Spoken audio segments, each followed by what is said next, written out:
Broadcasting from the campus of Lynn Benton Community College. We are the Mid-Valley STEM-CTE Hub. I'm your host, Casey, and this is Closing the Gap.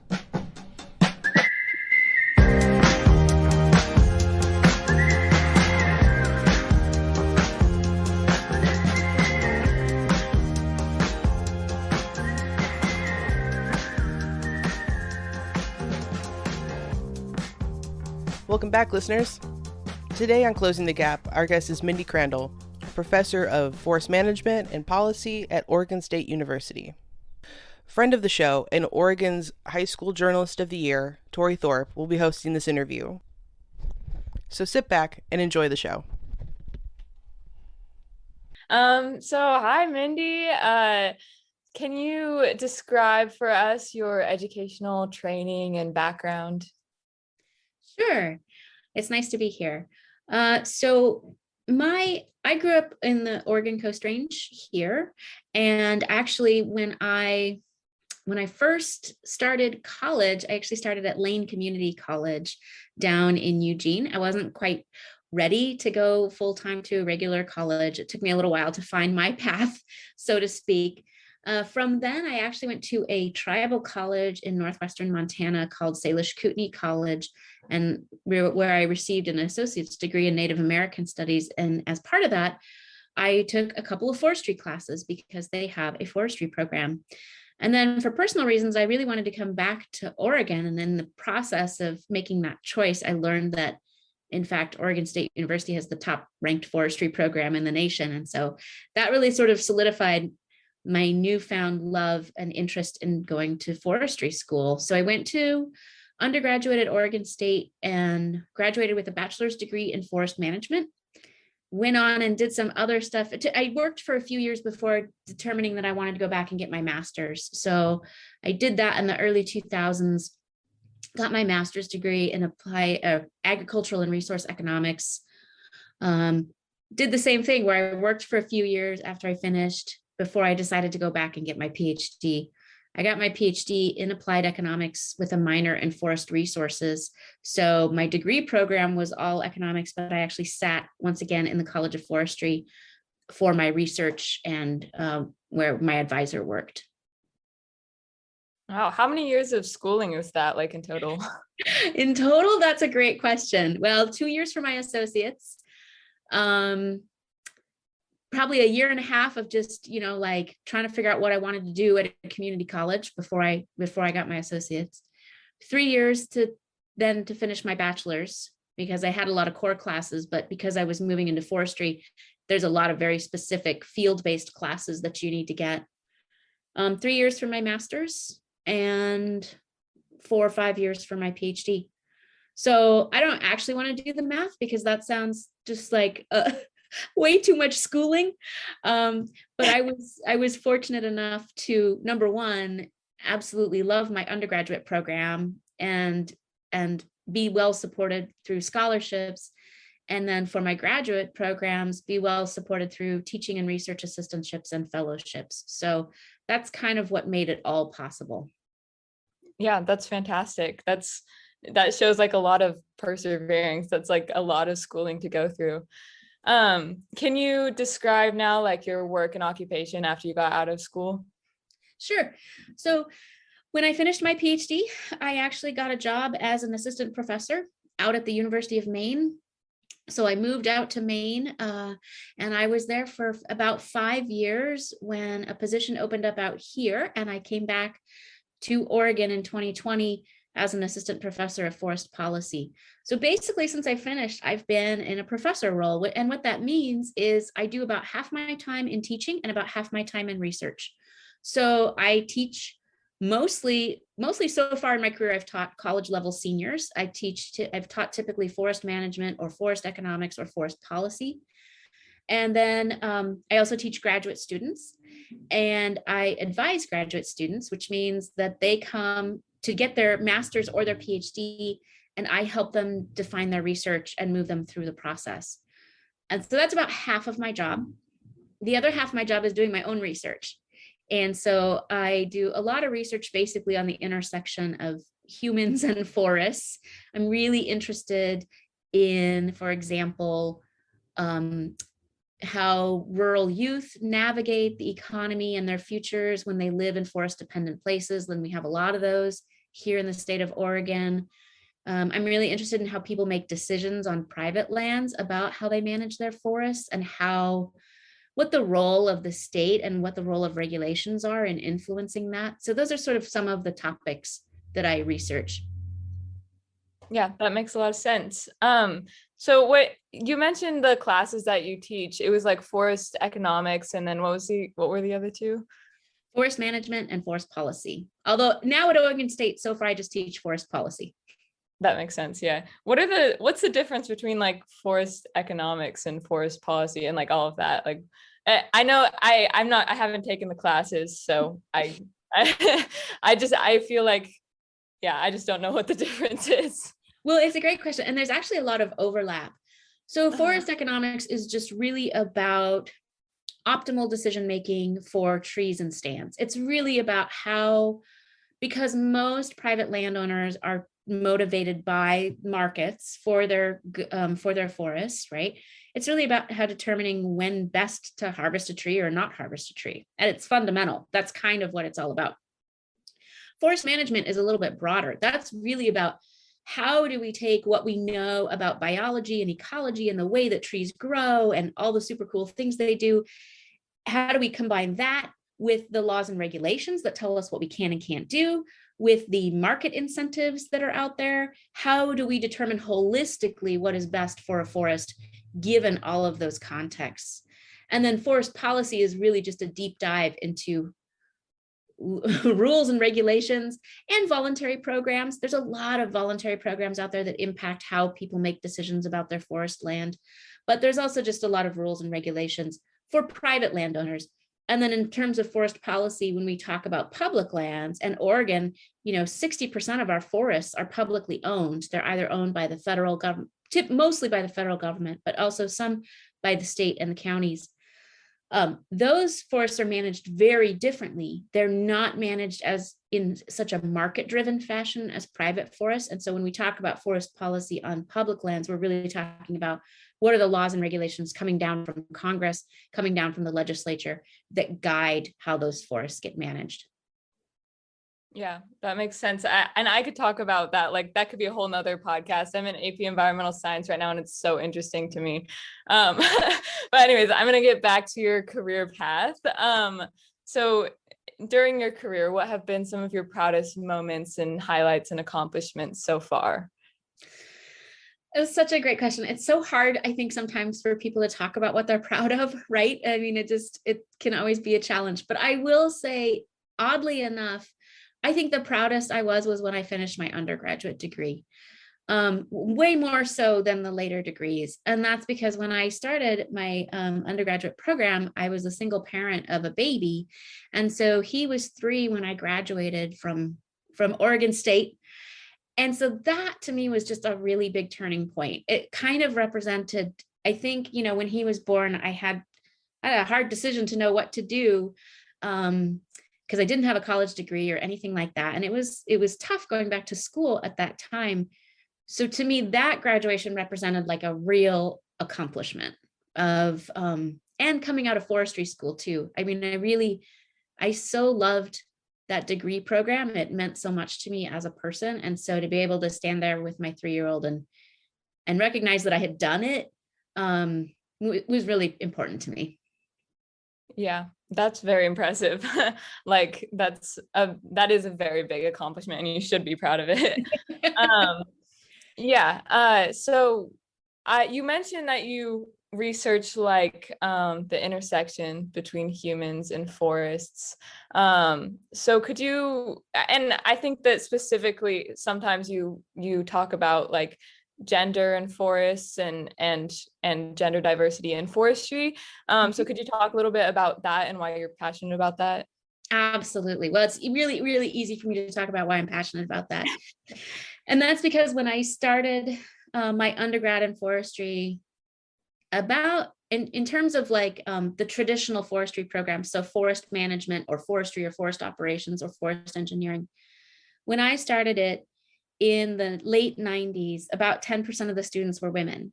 and only one of my professors was a woman. And she was so instrumental in helping me feel like I belonged in that program, because not only was she a woman, she was also a fellow parent, and her kids were just a few years older than mine. And for me, it was so clear to me that having her presence there made such a difference in how I felt like I could navigate that field, that has become just really important to me now. I don't know how I would have made it. I mean, I loved my forestry education, don't get me wrong. And I most of the time was really happy. I had great friends, a great cohort, a great group of people. But sometimes it is difficult when there's just no representation, when there's no people who look like you, or who can show you just by virtue of being there that this is a path that's open to you. And so that, that was really obvious to me at the time. And then when I started my job as a professor at the University of Maine, I was talking with a friend of mine, a fellow faculty member who is also a woman, and we just started summing up the numbers of our forestry students out there, and we're like, they're like 10% women. This is 20 years later. We were both in undergrad together at Oregon State, coincidentally, and then we both were faculty members together at the University of Maine. So we had this really clear shared experience that we could talk about. And we were just looking around thinking, where are all the women? And we had one year where no woman graduated with a forestry degree. And we knew when that cohort started that there had been several women. And so we really started to think about, why are we losing women in forestry, and what can we do to improve this? And so that has become just a really big part of what I'm passionate about, is trying to create a space where forestry is accessible for everyone. It's a profession and a field that means a lot to me. And I think it's really exciting and wonderful. And I don't want people to not do it just because they feel like they don't look like Paul Bunyan. So that has just become an ongoing, I don't know, hope of mine. And in the process of doing that, we actually started a group specific called SWIFT out at the University of Maine, specifically to support women and and other gender minorities, and just to create space to feel safe, to share experiences, but mostly really to share strategies. It was really focused on positive strategy and capacity building among all of us. And we ended up writing a journal article about that is probably my favorite paper that we ever got to write, about supporting gender diversity in university forestry education programs, that was published in the Journal of Forestry in 2020. And the best part about that whole effort and about writing that paper is that people were so excited about that idea. People would call us up or email us all the time and be like, what are you doing up there at Maine, and how can we do it here? And so we had so many conversations with other people who are like, we could start a group like that for graduate students, or we could start a group like that for undergraduates. We've even had people in the industry thinking about, how can we do this in a company, in a corporate company, and I think that there's some really transferable lessons from what we did that I hope, someday, maybe in 20 years, we'll have an impact, and we'll kind of start ticking that needle upwards in terms of who gets to be a forester. Yeah, that is a very cool, journal to be able to be a part of. It's interesting because it feels like there's almost this paradox where there's not enough women in forestry, and then the women that are in forestry are like, well, there's no women here, and then they don't graduate, and then there's still no women, and some more women come in and they're like, well, there's no women here. Exactly. So, yeah, it seems like a difficult situation to tackle, but it seems like you've done a lot of research in that area. Yeah, you hit the nail on the head, Tori. That's exactly where do we start? How do you break that cycle? And I think really the next step is going younger, right? Is getting more young girls really excited about natural resource careers, careers out in the woods, careers outside. Like, you're an environmental science student. You probably share a love of the outdoors, and that has motivated you in terms of what you want to do. So how do we just show that that's possible to kids younger and younger and younger? Because we need them to get passionate about it early on. I mean, I grew up in the woods, and so I just spent all my time in the woods, but I didn't even know what being a forester was, or that you could be a forester, until I was 20 years old and met someone who worked for the Forest Service. So even though I grew up in that environment, I didn't know that was a career option. And I don't really know how to do that with my job, but I think that is a really critical next step. Yeah, and I'm going to jump around my question sheet here a little bit, because this question is very relevant to what you just said. But a lot of young women in male-dominated fields struggle with feeling like an imposter. Can you like kind of speak to that a little bit, and like your challenges with imposter syndrome and how you've dealt with it? Yeah, I would say it's such an ongoing battle in every aspect. I mean, every time you switch jobs, or you get a promotion, or you move to a new level, it all comes flooding back. My main way of dealing with it, to be perfectly honest, is I have my network of amazing women, and we support each other constantly. We talk about how we feel. We talk about feeling like that. We intentionally promote each other and support each other's decisions. We just kind of give each other that little emotional boost. To me, that's been the most effective thing, is just cultivating that network, and sharing those feelings, because you just don't feel so alone then. And I think the sneaky thing about all that is, if you're just sitting with that in your brain and you're all alone, it can feel very real. It can feel very real that you don't know what you're doing, and you don't fit in, and you don't belong. But if you talk about those, and people say, "What are you talking about? You're doing great," it helps to kind of just pull you back from thinking that that's the only reality out there. And so to me, I think that's a really important piece of it. And part of the reason why we worked on Swift, was to give people space to say, "Hey, I don't feel like I belong," so that we can say, "I understand, and you do belong, and we're here to show you that you belong." Yeah, I think that's really smart. I do think that it's a very universal experience to feel like you don't fit in, especially as a minority. And like talking about it is like, oh, I'm not alone. It's not just me that feels this way. Like, even this really smart person I know feels that way. So yeah, I think that's, smart. Yeah, especially when people that you look up to, or that you think are doing this amazing job, when they say that to you, it has a lot of power. Right. Yeah, that makes sense. So what in your career, what are some of your future goals or things that you would like to accomplish? Oh, that's a great question. Well, there are some practical things that I would like to accomplish. Like, as a professor, we have kind of this weird tenure system where you have to get tenure to keep your job. So that's a goal. And then, but on the less boring side, there's some research that I want to do. I just wrapped up a research grant looking at rural youth we surveyed 2,000 middle school and high school kids in Coos County, Oregon, and Piscataquis County, Maine, and asked them about their future and what their goals are. And we really want to continue that research, and we want to focus more on linking kids to natural resources professions and jobs, and figuring out ways to do that in a way that's also mindful of the fact that in a lot of these really struggling places, kids have a lot of what we call adverse childhood experiences that makes it harder to navigate the job market.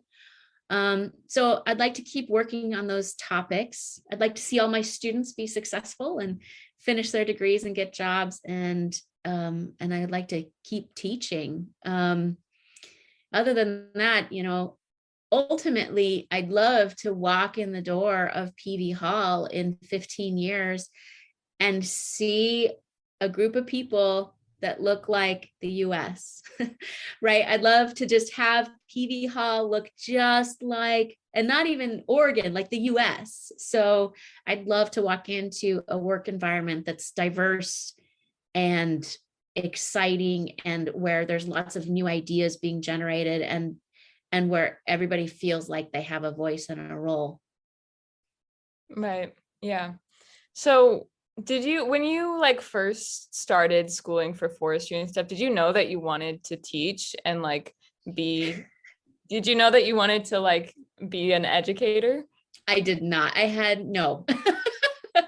When I started my forestry degree, I was like, wow, I just learned I can make a living being in the woods. That was my focus. It was like, this is going to be my way to get paid to go spend my days in the wood. That sounded like the best gig I could ever dream of.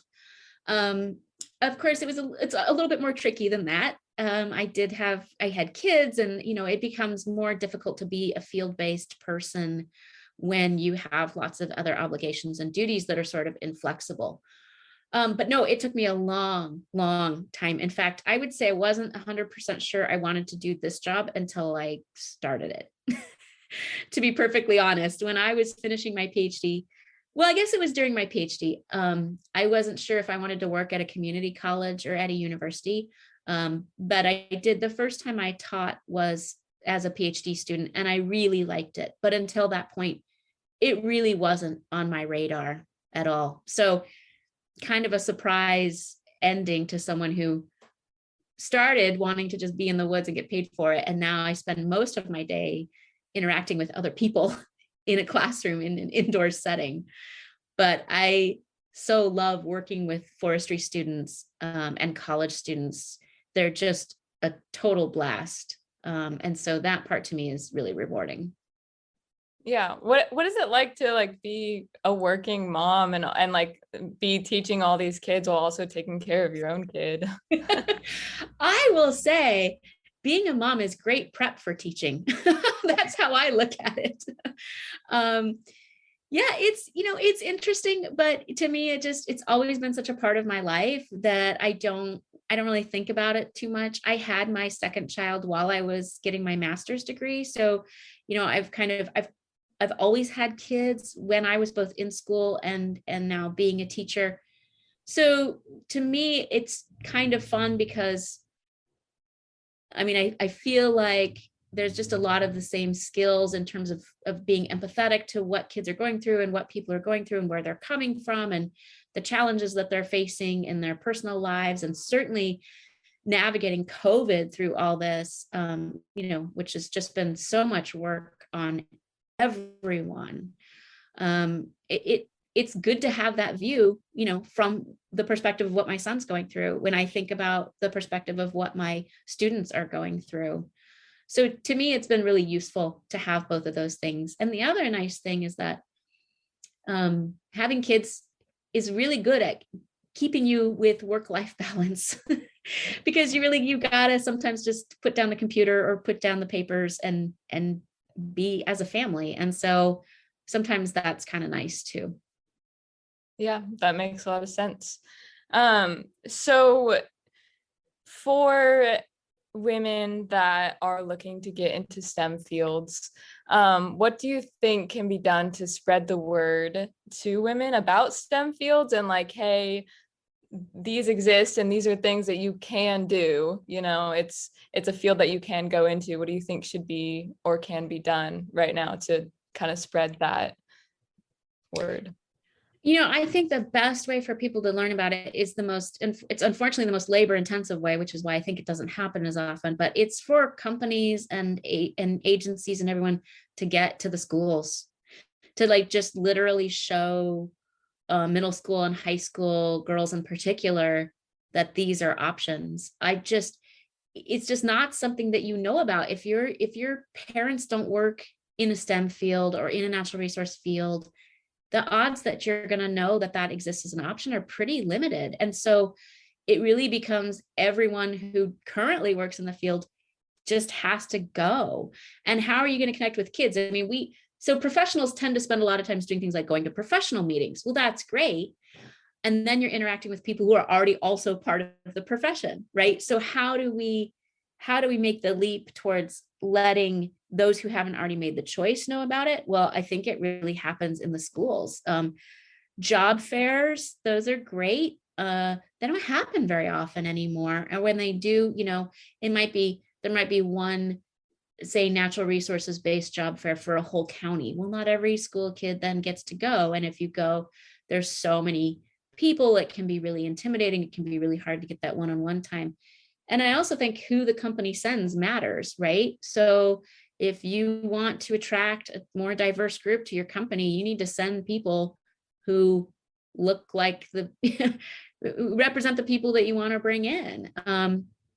So I see a real need for more direct outreach and engagement with schools, and that takes time, and that means that it takes money. And everybody's busy, and everybody has limited time, so it's hard, but that's where I see the real benefit.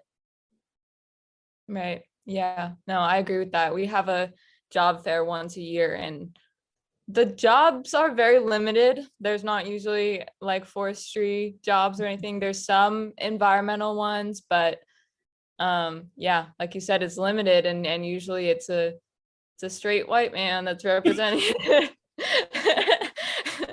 Yeah, I mean, we have fantastic job fairs in the College of Forestry, because and we get a ton of employers who come. They're speaking to students who are already in forestry school, and that's great. The reason why they're speaking with them is because they want to hire them right away, right out of forestry school.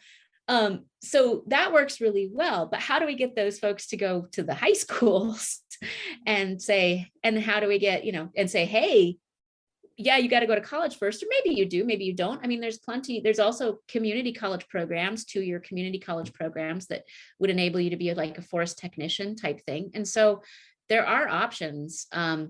But I can see from the company perspective, it's easier for them to go talk with people who are about to graduate from a forestry school, because then they can snap them up right away. But what we need is for them to go to the high schools and say, hey, you can have a career doing this. Right. Yeah. Kind of that long-term investment kind of thing. Yeah. Exactly. Mm-hmm. So do you personally have any advice for women that are looking to follow a similar career path that you have? I think, well, my advice is just do it. No, I'm kidding. I think that there's lots of ways that you can start to learn about it as a field. And actually, one of the great things about these days with social media is you can learn a lot. You can get exposed to a lot more than you used to be able to. There's like a great Instagram group called Oregon Women in Timber. Well, it's a great group. They have an Instagram called Oregon Women in Timber. Like follow groups like that, seek them out, just to kind of get a sense of what that career might look like. There are some fun conferences. If you're interested in forestry, the Oregon Logging Conference, anyone can go to that. And even if giant machines aren't really your jam, it's still kind of cool to see all the companies and the groups and everybody who is engaged with that. We have a few high schools that do have forestry programs or some forestry classes that kids can take in high school.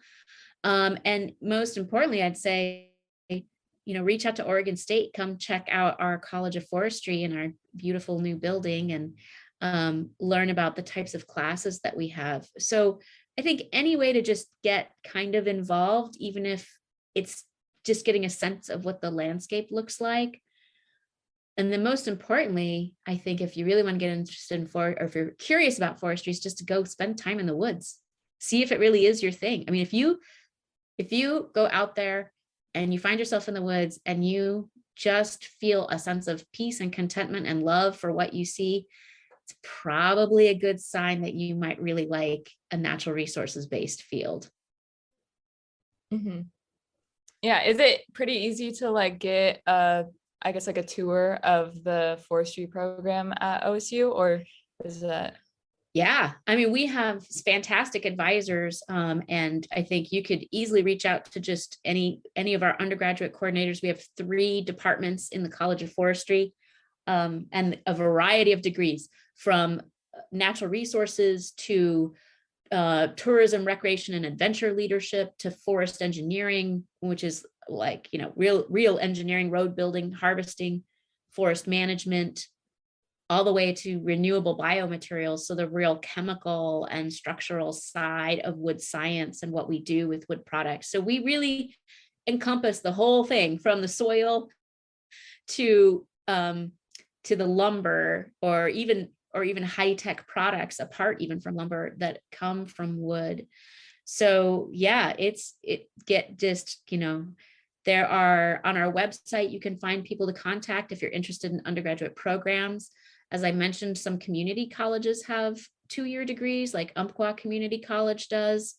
And so, and I think maybe Southwest Oregon Community College too, I'd have to double check. So there are lots of options to sort of dip your toe into it and see if it looks like something that would be of interest. Yeah, that's awesome. Well, thank you for sharing those resources. I have one last question for you. And it's just, what do you like to do for fun in your spare time? That's a great question. I love to be in the woods. I do not get in the woods nearly as often as I would like, but that's kind of my number one. And then apart from that, I spend a lot of time with my pets and a lot of time cooking. And I really like quilting and knitting and watching sports. Yeah, nice. That's a good list. I think that's a very balanced group of activities. Well, thank you for coming on the podcast and letting me interview. I had a really good time and got some very good insight. Well, thank you, Tori, and thank you, Casey, for inviting me. It was really fun to be able to talk about these things. And I'm so glad that you all do this podcast and are really working to try and get more girls and women engaged in STEM. Thank you for joining us for this episode of Closing the Gap. If you like this show, subscribe on Spotify. You can also find us on Instagram at MV STEM-CTE, on Twitter at Mid-Valley STEM, and online at midvalleystem.org. Until next time, keep progressing.